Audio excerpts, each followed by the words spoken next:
DDO power వెంటనే medical ఆఫీసర్కి అప్పగించాలని చెప్పండి. డీడీఓ పవర్ వెంటనే, డీడీఓ పవర్ వెంటనే, డీడీఓ పవర్ వెంటనే.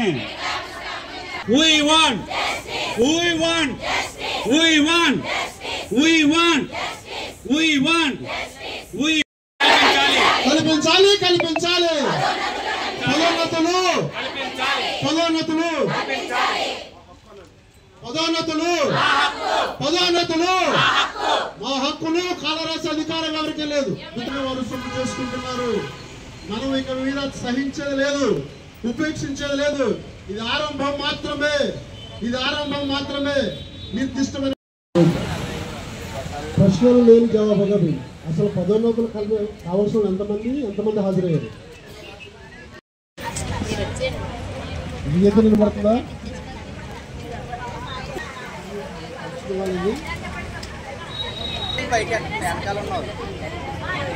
ఇప్పుడు నిలబడుతుందా? ఇప్పుడు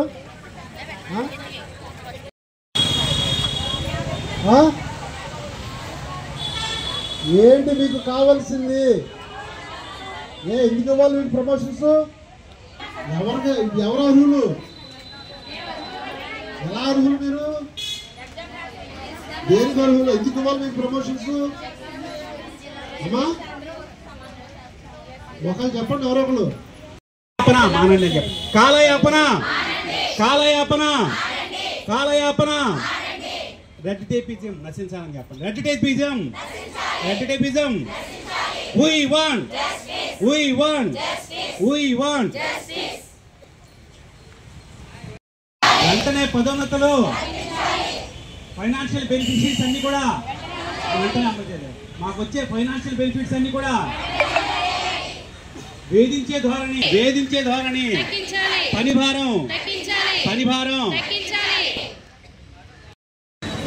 నా పేరు D A Ratan Raju, united medical and health employees union ఉమ్మడి తూర్పుగోదావరి జిల్లా అధ్యక్షుడిని. ప్రధానంగా ఈరోజు ఇక్కడ ఈ ధర్నా చేపట్టడానికి గల కారణం ఏంటంటే, వీరు రెగ్యులర్ అయ్యారు. ప్రభుత్వం 2-3 నెలల క్రితమే 124 అనేటువంటి జీవో ఇచ్చి వీళ్ళందరినీ కూడా మాతృశాఖకు అంటే మెడికల్ అండ్ హెల్త్కి మిక్స్ చేయమని చెప్పేసి ప్రభుత్వం వారు ఆదేశాలు జారీ చేశారు. అయినప్పటికీ కూడా ఎక్కడా కూడా ఆ యొక్క జీవోని ఇంప్లిమెంటేషన్ చేసేటువంటి పరిస్థితిలో లేదు. కోర్టుకు వెళ్ళారు ఒక 5గురు అనేటువంటి సాకుతో ఇది అలా ప్రొలాంగ్ చేసుకుంటూ వస్తున్నారు. ఇంచుమించు ఈ జీవో వచ్చి 3 నెలల పైచిలుకే అవుతుంది. అయినప్పటికీ కూడా అధికారులు ఎవరు కూడా సానుకూలంగా స్పందిస్తలేదు. గత్యంతరం లేని పరిస్థితిలో ఈరోజు ఈ ధర్నాకు పిలిపి ఇవ్వటం, ఇక్కడ ఉద్యోగులందరూ కూడుకోవడం జరిగింది. ప్రధానంగా మా డిమాండ్ ఒకే ఒక డిమాండ్.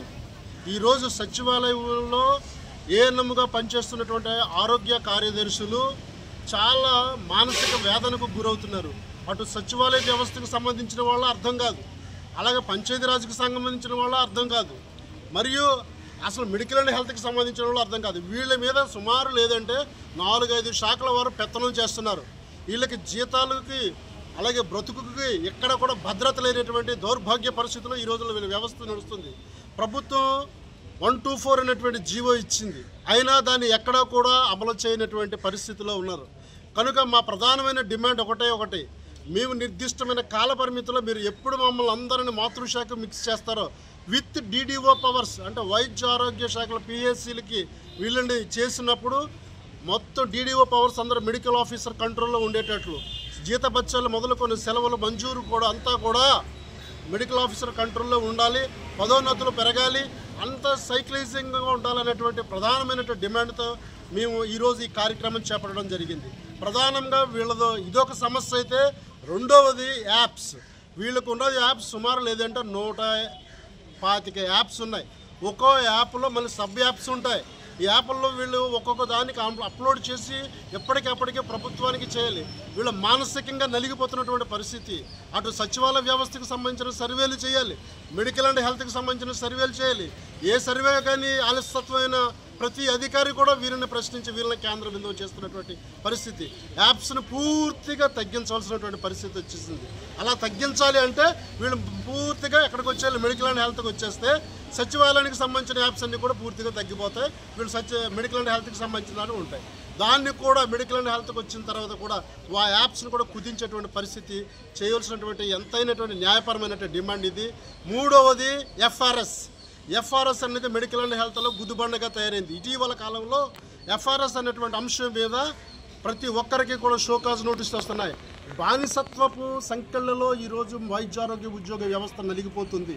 దీనిని ప్రభుత్వాన్ని మేము ప్రధానంగా మేము ప్రభుత్వాన్ని ఒకటే డిమాండ్ చేస్తున్నాం, రిక్వెస్ట్ చేస్తున్నాం, బ్రతిమలాడుకుంటున్నాం. దయచేసి మమ్మల్ని ఉద్యోగులుగా చూడండి, బానిసలుగా చూడొద్దు. మమ్మల్ని ఉద్యోగ వ్యవస్థలో ఉన్న మేము ప్రజాస్వామికంగానే మేము అన్నీ చేస్తున్నాం.